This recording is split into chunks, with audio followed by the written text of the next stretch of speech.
Get ready for the crunchiest, most flavorful chicken keema spring rolls you've ever made for this Ramadan or as an evening snack. We are packing spiced minced meat, whisking up a simple sealant, and rolling them tight. Then into the oil they go until golden perfection. So let's begin. Start with your prepared chicken keema filling. Make sure it's cooked and completely cooled. This is the key to avoid soggy rolls. Now for the glue that holds it all together, just mix a few tablespoons of flour with water until it forms a smooth lump-free paste.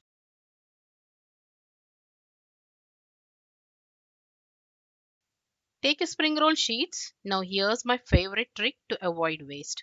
Grab any torn sheets or offcuts and break them into small pieces. I have cut one sheet into 4 pieces. We will use these as a scoop for our filling. Take a fresh sheet. Now with the small piece of the scrap wrapper, grab a tablespoon of keema.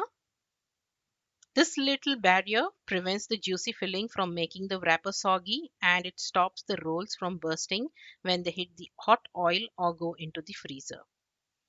Now roll it halfway through, fold the sides in tight to lock the filling, then brush the edges with the flour paste that we already prepared. Roll it all the way to the end and seal it firmly.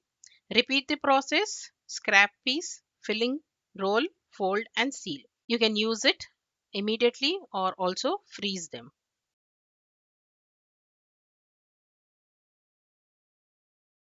Once they're all rolled, deep fry them in hot oil until they turn golden brown and crispy. The sound alone tells you that they are perfect.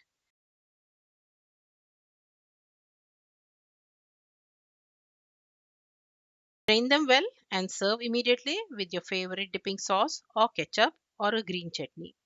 Crunchy, juicy, and absolutely irresistible. I hope you try this recipe soon and do let me how this trick worked. Thank you so much for watching. Take good care. Bye bye.